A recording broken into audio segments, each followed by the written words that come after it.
মেয়ে মানুষ হচ্ছে নাচের পুতুলে সেই পুতুলটার মতো। তাকে যেভাবে নাচাতে চায় সেভাবেই তার নাচতে হয়।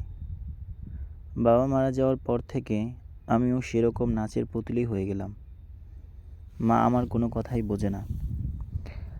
বাবা মারা যাওয়ার পর আমাদের পরিবারটা পুরোপুরিভাবে আমার চাচাতো ভাইয়ের পরিবারের সাথে নির্ভরশীল হয়ে গেল। মা দেখি চাকরানির মতো ওদের বাসায় কাজ করে। ওনারা যে পরামর্শ দেয় সে পরামর্শ মতোই মা কাজ করে। তাই বাবাকে হারিয়ে আমি এক প্রকার অসহায় হয়ে গেলাম। কবির আমার চাচাতো ভাই। উনি আমার থেকে বয়সে প্রায় 30 বছরের বড় হবে। বোনদের বিয়ে শাদী দিয়ে এখন পর্যন্ত নিজে বিয়েটা করার সুযোগ হয়ে ওঠেনি। তাছাড়া ওনার কিছু মানসিক সমস্যা আছে। উনি অত্যন্ত মা পাগল ছেলে। উনি যে আমাদেরও বড় উপকার করেছে তা আমি বলতে পারবো না, কিন্তু সেই উপকারের মাসুল দিতে হবে আমার জীবনটাকে তার সাথে জড়িয়ে।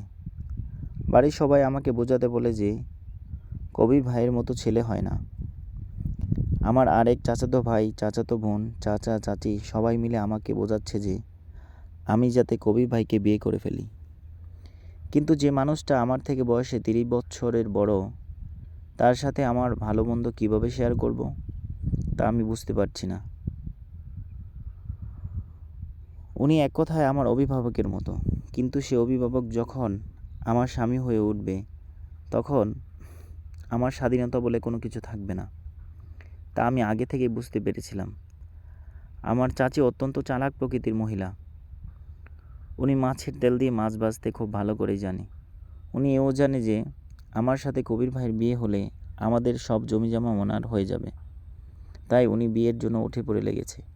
কিন্তু আমার মা বোকাটা কোনো কিছুই বোঝে না।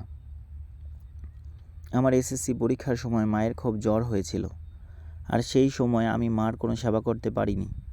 পুরো সময়টাই কবির ভাই মাকে অনেকভাবে সেবা শুশ্রূষা করেছে, সারিয়ে তুলেছেন। হাসপাতালে যাওয়া আসা, ডাক্তারের টাকা দেওয়া সমস্ত কিছুই করেছেন কবির ভাই। আমি সেদিন হসপিটালেও আমি ছিলাম। মা চাচাতো বোনের মধ্যে কোনো একটা গুরুত্বপূর্ণ কিছু আলাপ হয়েছে তা আমি বুঝতে পেরেছিলাম, কিন্তু ওনারা আমাকে কোনো কিছুই জানায়নি। আমি আর কবির ভাই এবং আমার চাচাতো বোনেরা যখন আমার বড় চাচাতো বোনের বাসায় বেড়াতে গিয়েছিলাম, সেই সময় আমার আর কবির ভাইয়ের বিয়ের বিষয়টা আমি কিছুটা আন্দাজ করতে পেরেছিলাম।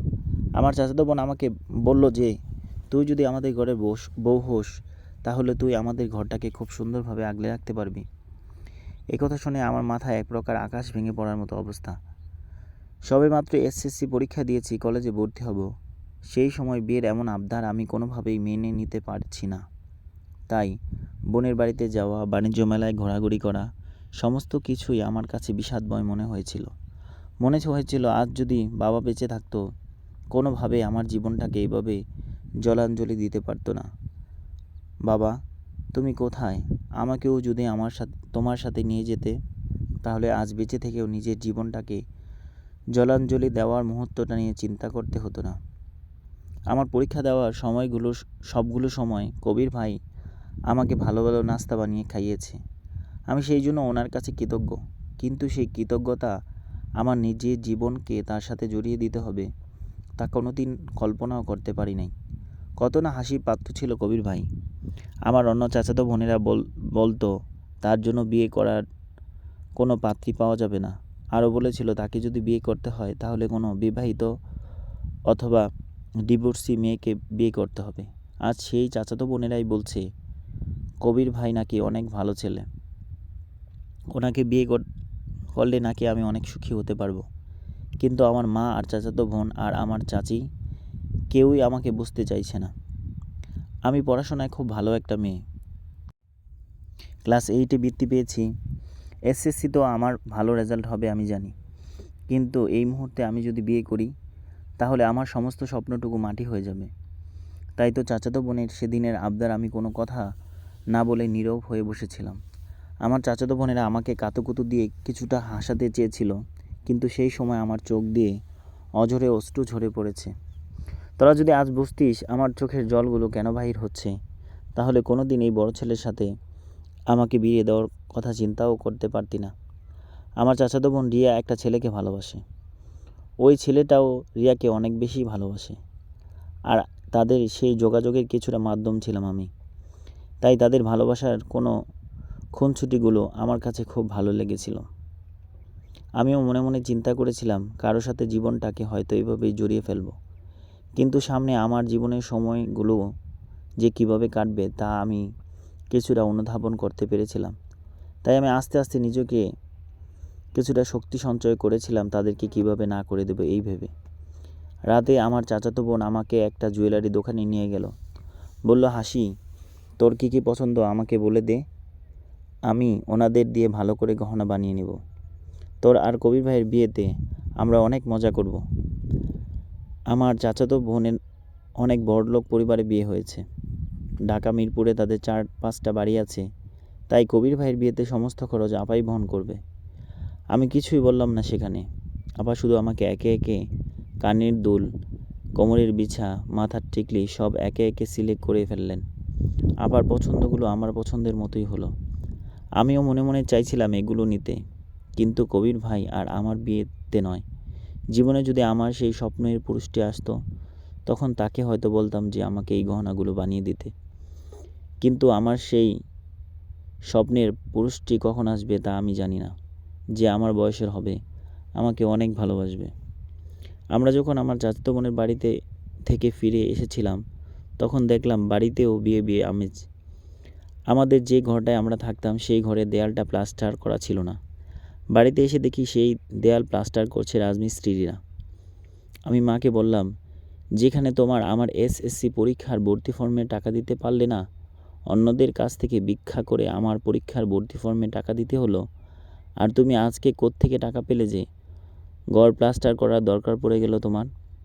মা আমাকে কিছুটা দরাজ গলায় বলল, সব কিছুই তোকে বলে করতে হবে এখন থেকে? কতদিন ধরে ঘরটা কোনো কাজ করানো হয় না? কয়দিন পর যখন দেয়াল খসে পড়বে তখন বুঝতে পারবি। আমি জানি যে এই টাকাগুলো আমার চাচাতো ভাই দিয়েছে, কিন্তু এখন আর আমি আমার নিজেকে ঠিক রাখতে পারলাম না। আমার ধৈর্যের বাঁধ যেন ভেঙে গেল। আমি মাকে সাফ জানিয়ে দিলাম, আমি কবির ভাইকে বিয়ে করতে পারবো না। মা শুধু কাঁদো কণ্ঠে বলল, তোর বাবার মতন যদি আমিও মরে যেতাম তবে সবচেয়ে শান্তি পেতাম। তোদের মতন এই দুই কালসাপকে নিয়ে আমি আর আমার নিজের জীবনটাকে শেষ করে দিচ্ছি। কি না করেছে কবির তোর জন্য? আমি মাকে বললাম, কবির ভাই এবারই সবচেয়ে বড় ছেলে, তাছাড়া উনি আমাদের অভিভাবক। আমি এতটুকু বাচ্চা মেয়ে হয়ে কীভাবে কবির ভাইয়ের মতো মানুষকে বিয়ে করব বলো? মা বলল, তোর বাবা মারা যাওয়ার গেছে 2.5 বছর হবে। এই 2.5 বছরে আমাদের পরিবারের সমস্ত খরচ কবিরই দিয়েছে। আমার শরীরে জোর নেই যে তোদেরকে আমি ইনকাম করে খাওয়াবো। মারে, তুই যদি বিয়েটা করে নিস তাহলে তোর বোন আর আমাদের কোনো কাজ করা লাগবে না। কবির আমাদের পরিবারের দায়িত্ব নিতে পারবে। আমি এবার জেদ করে বললাম, আমাকে যদি মেরেও ফেলো তারপরও আমি কবির ভাইকে বিয়ে করব না। উনি আমার বাবার চেয়ে 7 বছরের ছোট, আর আমার বয়স সবেমাত্র 16 চলে। আমরা তো এখন বিয়ের বয়সী হয়নি। কি করে ওনার মতো 50 ছুঁই ছুঁই বয়সের ছেলেকে বিয়ে করব? আমার মা আমাকে শক্ত ভাষায় একটা কথা বলল, তোর মাথা থেকে পা অবধি যে কাপড়গুলো আছে না, সেই কাপড়গুলো কবির বানিয়ে দিয়েছে। কবির কাপড় বানিয়ে না দিলে তুই ল্যাংটা থাকতি। আজ সে মেয়ে এত বড় বড় কথা বলছিস। তোর বাবা মারা যাওয়ার পর থেকে আমার নিজের ভাইরাও আমার কাছ থেকে অনেক পর হয়ে গেছে। তারা জানে যদি আমার সাথে যোগাযোগ রাখে হয়তোবা তাদেরকে কিছু আর্থিক সহায়তা করতে হতে পারে। তাই ভাইয়েরাও আজকাল ফোন দেয় না, অনেক দিন হয়। আমার বাঁচার জন্য তো কিছু খাবার চাই, বাসস্থান চাই। আমি কাদের কাছে যাব বল? আর তাছাড়া তোর ছোট বোনেরই কী হবে? আমাদের জন্য হলেও তুই কবিরকে বিয়ে করে নে মা। মার কথাগুলো শুনে আমার অনেকটা ঘেন্না হতে লাগলো। নিজেকে বড় অসহায় মনে হচ্ছে আজ। যে মায়ের শিকড়টা ধরে এতদিন বাবাকে হারানোর দুঃখটা বলেছিলাম, সেই মা আজ আমাকে অনেক কষ্ট দিয়ে কথাগুলো বলছে। আমি আর নিজেকে ধরে রাখতে পারলাম না। আমি বাথরুমে ঢুকে কবির ভাইয়ের দেয়া সেই 3 পিসটা গা থেকে খুলে নগ্ন শরীরে প্রায় ঘন্টা 2 বাথরুমে বসে বসে কান্না করছি। এই জগতে আমার চাইতে দুঃখী মানুষ হয়তো আর কেউ নেই। আসলে বলতে কি, আমার মার জীবনে যে ভাগ্যবরণটুকু করতে হয়েছিল, আজ হয়তো আমারও সেই ভাগ্যবরণটুকুই করতে হবে। আমার বাবাও আমার মাকে বিয়ে করেছিল ৪৫ বছর বয়সে। আমার জন্ম নেওয়ার পর থেকে বাবার চুল পাকাই দেখেছিলাম, কিন্তু হঠাৎ কি যেন একটা জ্বর এসে আমাদের পরিবারকে তছনছ করে আমার বাবাটাকে নিয়ে গেল, আর আমি হয়ে গেলাম সম্পূর্ণ এতিম। মার অনেক ডাকাডাকির পর বাবার কেনা সেই 3 পিসটা পরে বাহির হলাম। সবাই আমার ঘরে জমায়েত হয়েছে আমাকে বোঝানোর জন্য, কিন্তু আমি একটা কথাই বললাম, আমাকে যদি কবির ভাইয়ের সাথে বিয়ে দাও তবে আমি বিষ খেয়ে মরে সবাইকে ফাঁসিয়ে দিয়ে যাব। এই কথা শুনে আমার চাচি বলল, থাক থাক, এমন মেয়ে আমাদের লাগবে না। আমরা কবিরকে বরং অন্য কোনো জায়গায় বিয়ে করিয়ে দেব। তোর মতো নিমক হারাম আমাদের ঘরের বউ করা লাগবে না। আমি ভাবছিলাম, ঘরের মাইয়া ঘরে রাখলে তোর মারও অনেকটা সাহায্য করতে পারবে আমার ছেলে। আর সেই তুই এভাবে কথাগুলো বলতে পারলি? ফকিন্নিই থাকবি। মানুষের সাহায্য ছাড়া চলতে পারস না, আবার বড় বড় কথা বলস। এই বলে আমাদের ঘর থেকে সবাই বের হয়ে গেল এবং আমার আর কবির ভাইয়ের বিয়েটা ভেঙে গেল। আর সেদিন থেকে আমাদের পরিবারের সাথে কবির ভাইয়ের পরিবারের একটা দূরত্ব তৈরি হয়। আমি 2-4টা টিউশনি করি, আমার মা কাপড়ে কিছু কাজ করে যে ইনকাম করে তাই দিয়ে আমাদের পরিবার চলছে। এর মধ্যে আমার একটা কিন্ডারগার্টেনের চাকরিও পেয়ে যাই। ওখান থেকে মাসে 4,000 টাকা করে পাই, যা দিয়ে আমাদের কলেজে খরচ দিব্যি চলে যায়। সঙ্গে আরও 3-4টা টিউশনির টাকায় আমাদের খাবার দাবারের ব্যবস্থা হয়ে যায়। আমরা এখন কবির ভাইয়ের পরিবারের প্রতি নির্ভরশীল নই। তাছাড়া কিছুদিন পর কবির ভাইয়ের একটা মেয়ের সাথে বিবাহ ঠিক হয়। সব কিছু ঠিক থাকলে আজ ওই মেয়ের সাথে কবির ভাইয়ের বিয়ে পড়িয়ে দেবে। আমিও তাদের সাথে সেই বিয়েতে গিয়েছিলাম। ওনাদের বাসায় গিয়ে আমার যেটা মনে হলো, সবাই মনে মনে হয়তো আমাকে অপমানটুকু করার জন্য এই বিয়ে বাড়িতে নিয়ে এসেছে। মেয়েটা দেখতে আমার থেকে অনেক সুন্দর, গোলগাল চেহারা, লম্বা চূড়া, বয়স অনেক অল্প, চেহারার রং কাঁচা হলুদের মতো। এই মেয়ে কি করে কবির ভাইয়ের মতন এমন বয়স্ক ছেলেকে বিয়ে করবে? আর মেয়ের বাবার অবস্থা এমন খারাপ নয় যে কোথাও আর ছেলে খুঁজে পাবে না। সব কিছু জেনে শুনেও কবির ভাইয়ের মতো এমন বয়স্ক ছেলের কাছে নিজের মেয়েকে বিয়ে দিতে হবে। আজ আমি মনে মনে কষ্ট পাচ্ছি এই ভেবে। সবাই যা বলেছিল আজ তাই বনে গেছে। কবির ভাই যে মেয়েটাকে বিয়ে করছে সে আমার থেকে শতগুণ ভালো। আর্থিক অবস্থা আমাদের চাইতে অনেক ভালো। আল্লাহ হয়তোবা আমার সাথে কবির ভাইয়ের বিয়েটা রাখেনি, তাই এমন মেয়ের সাথে ওনার জুড়িটা করে দিয়েছে। আমার চাচাতো বোন মেয়েটাকে বিয়ের সাজে দেখে বলল, ভাবি, আপনার শাড়িটা একটু টেনে ঠিক করুন। ওই সময় আমার চাচাতো দুলাভাই বলল, আরে কাপড় চোপড় ঠিক করে কি করবে? বাসর রাতে গেলে কাপড় চোপড় যে কোথায় যাবে তা লাইট জ্বালানোর পর টের পাবে। এ কথা শুনে মেয়েটা লজ্জায় লাল হয়ে গেল। কিন্তু আমার যেন কেমন জানি ঘেন্না হচ্ছে। এই ধরনের বয়স্ক লোকের সাথে এমন অল্প বয়সী মেয়ের বিয়ে হয়েছে, তাদের আবার শারীরিক সম্পর্ক হবে। আসলে মেয়েদের জীবনটা এমনই। বিয়ে বাড়িতে খাওয়া দাওয়া খুব ভালো হলো। আমরা কবির ভাইয়ের বউকে নিয়ে বাড়ি ফিরছি। কবির ভাইয়ের মুখের দিকে তাকিয়ে মনে হলো উনি যেন রাজ্য জয় করে রাজকন্যাকে নিয়ে বাড়ি ফিরছে।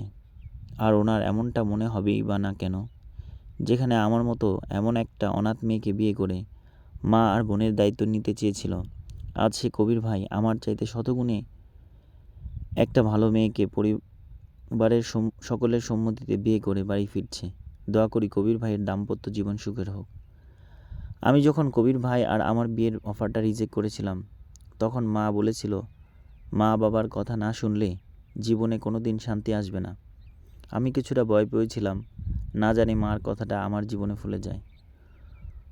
কবির ভাইয়ের ওনার স্ত্রীর কেমিস্ট্রিটা ভালোই চলছে বুঝতে পারছি। ওনার বউ নাকি বাবার বাড়িতে যেতে চায় না। কবির ভাইয়ের সাথে সময় কাটাতে অনেক পছন্দ করে, সকাল সকাল গোসল করে, সব মিলে হ্যাপি।